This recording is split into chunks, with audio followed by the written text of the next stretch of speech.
Hey y'all, welcome back to the Scent Diaries. It's Heather.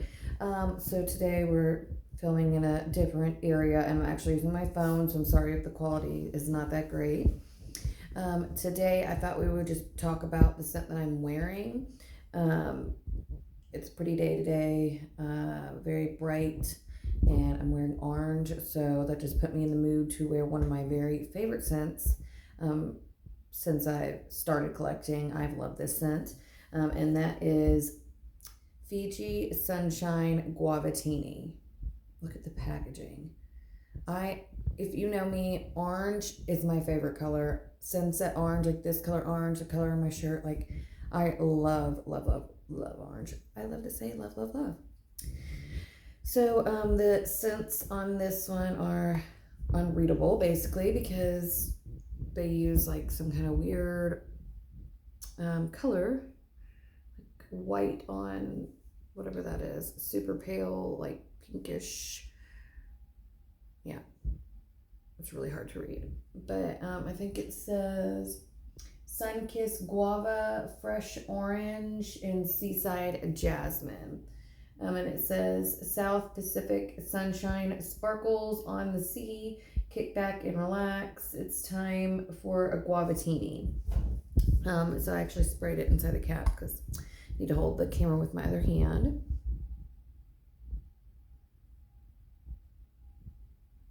This one's so good. You really get like that guava. It's not so much orange, like it doesn't smell like, like orange soda or an orange, but you do get that like bright, citrusy, sweet. It's like almost like to me, it kind of smells like a candied guava or something. Just super fruity, super sweet. And this one, my husband has complimented me on. He said he really liked how I smelled the last time I wore this. I actually have a backup of this. This is like one of the few scents that I do have a backup of. And I plan to go through them. I'm going to be burning through this one this summer, and I'll probably use my backup next summer.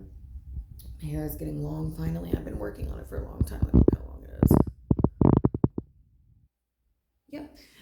So I do also want to throw in, a scary story. I'm actually going to tell like three minor things that happened because I'm trying to finish everything that I can remember that happened at the first house before I move on to the second house to keep it like somewhat chronological.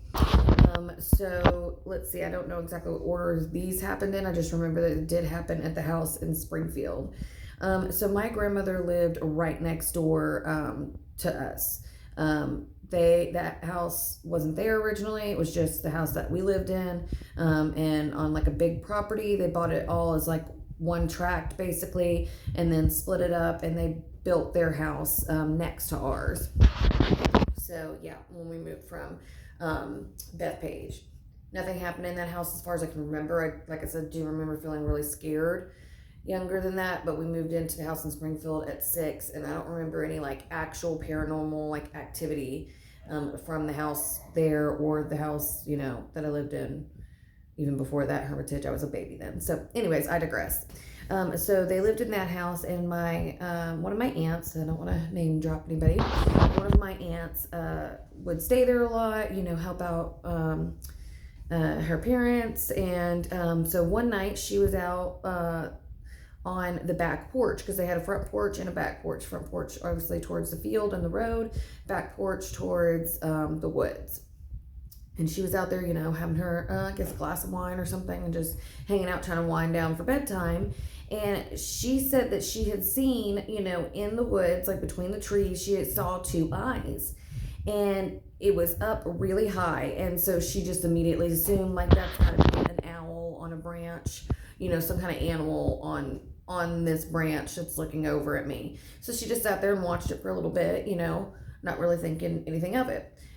She said that it started to move, like walk, at the level it was at. It didn't like jump down and then run or walk off, or like just go out a little bit, like it could have been on the branch of that tree and just have gone further out. Like it started to walk through the woods, like a distance, but it was staying at the same height. Its eyes were at the exact same height that she had originally seen it at. And that's just when she freaked out, because like what, something that has eyes like that, that's looking at her, was watching her walking through the trees like quite a distance at that height. She said it was like 12 to 15 feet off the ground. I mean, it was like so tall that it terrified her, because she was like, whatever this is has to be just that tall.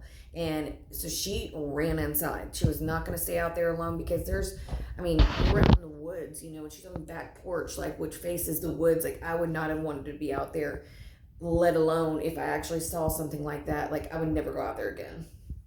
So yeah, she ran inside, and she told the family about that, and that kind of got around, and we were all kind of freaked out, because we knew weird things were happening anyways. And then another time, which this is like super intense, kind of freaks me out to even talk about it. And I'm not gonna name drop, which of my siblings this was, because I feel like they would not necessarily want people to know this. So I'm sorry that I'm telling people this. I'm not gonna say who it is. But they had it out with our dad about something. I think this was after our mom had passed. She passed away in that house. No, it couldn't have been. I don't know. I don't know if my mom had passed yet or not. Okay, so I'm not sure exactly where on the timeline. I just know it's at this house.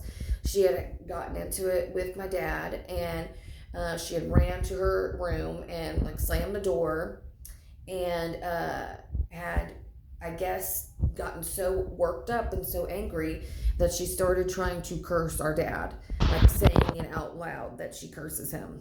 And after she did that, like when she started to do that, I don't know exactly what she said. She didn't tell me. She just said that she was trying to put a curse on her dad, basically, and she felt really guilty because it was out of anger. And while this happened, when she was saying it, all of a sudden her whole room starts shaking and like vibrating, and the doors going like woo, and the stuff on her shelves are like going like rattling and stuff, like they're about to fall off of the shelves. It scared her so bad, and I guess because she started realizing like something's actually happening, she was like immediately taking it back. Like, I don't actually want to curse my dad. I'm like, cut this off, and she did tell me about it, I guess, to kind of get it off of her chest. I don't know if she ever told her dad. I don't know if anything ever came out of that, but it really freaked her out. And she isn't really the type. She's very logical. She's very much like into science, which, I mean, like, I love science too. I do love science, but I also believe in like things that science doesn't necessarily have the ability to explain, at least not right now. She's more of like a just believing in kind of like what science can already prove right now. So for her to admit that something weird was going on, and that the whole room was shaking because she was saying something spiritual like that, it really freaked her out. So yeah, that was kind of scary, but I didn't see that myself or the one with my aunts. So I'm like, okay, these are kind of just more of like weird things that happened to like other members of my family, but as we resided in this home. And then the last one I'll go ahead and tell, it's just like just a bizarre little tidbit, but it makes me think of what my aunt saw. So we used to keep rabbits, and we had them out in this like pen area, which was dangerously close to the woods when you live out that way, and there's like foxes and I don't know, things that eat rabbits, all kinds of things that eat rabbits, mainly foxes, coyotes, things like that. And it was kind of far, a little distance from the house, and because it wasn't originally a rabbit pen, it was actually a clubhouse. And then my parents bought rabbits, and that's just where we had to keep them, because it was already a structure that was built. We just had to like wire it in, and that's where the rabbits were. Well, weird things happened with these rabbits, okay? For one, okay, they all died.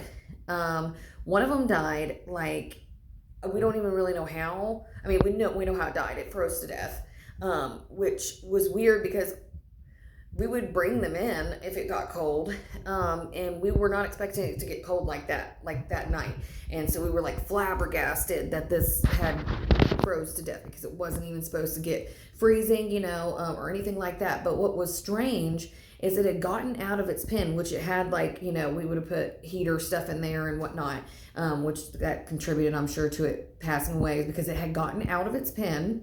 and was just, I guess, out in the cold instead of in its warm little coop like it was supposed to be. But what's crazy is that the door to the hutch was still shut and locked, but the rabbit was outside of the pen, passed away, and the door was shut. It wasn't like it got the door open and it got out. There was no other way it could have gotten out. There was no holes in the, cage or in the hutch. There was no like places it could have dug out, because we would have seen that. We would have seen like a whole, rabbit-sized hole. But it was as if somebody like took it out, set it down, and like shut the door, locked it, and left, which was just so weird because none of us would have done that. We loved these rabbits. They were literally our pets. So yeah, that was really sad. We were heartbroken over that and just could not explain how it got out of the pen, but the pen is shut and like latched. But two of them, I believe, was it two of them? It's hard to remember. This has been years. Two of them died pretty horrifically. It makes me think that whatever my aunt saw may have attacked our pets, our rabbits, because they were, okay, let me just cut to the chase and not sugarcoat it. They were ripped in half. One of them, we found half of it like in the front yard, like the back half of it in the front yard and the front half of it in the backyard. And the other one was just kind of in pieces. But animals don't do that. When an animal hunts and like catches its prey, it eats it. There's no coyote, there's no fox that's gonna literally, like, it wasn't even like they were chewed. It was like they had been ripped in half, like two pieces. One of them was like in a couple pieces, I believe, and one of them was like just fully in half. And it wasn't like it was cut like with a tool, and it wasn't like it was eaten. It was literally as if something like ripped this rabbit apart with its hands. And that just makes me think, like, what if there was something in that woods that was like strong enough to do something like that to an animal, but isn't a normal predator, so it didn't eat it. It just left the body there for us to find, which is just crazy to me and terrifying. And it was literally traumatic. Like, children should not be seeing something like that. They shouldn't even be dealing with these kind of haunting situations to start with. But for it to be able to, literally harm your pets, I mean, what's next? Like, it's gonna get the dog, it's gonna get the kids, you know what I mean? Like, that is terrifying. I cannot imagine what my parents were thinking. They really did a good job of not showing like how terrified they must have been, because I know they had to be.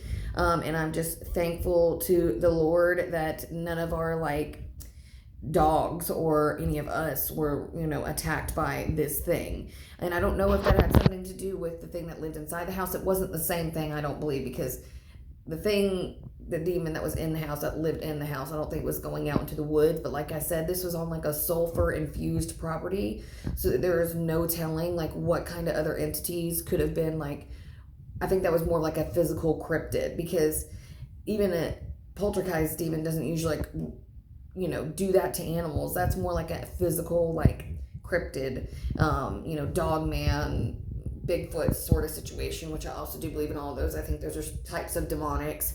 I think pretty much everything is a demon. I think maybe there could be some real ghost. I don't know. I think for the most part, people either go to heaven or hell. And if they did get left between dimensions like that, I don't believe it can happen to children. So if it's ever showing up as like a child, that is not a real child. All children go to heaven, in my opinion. So that is something that's trying to trick you into thinking that is a kid. But I think maybe as some form of like personal hell, so maybe older people could get caught between dimensions.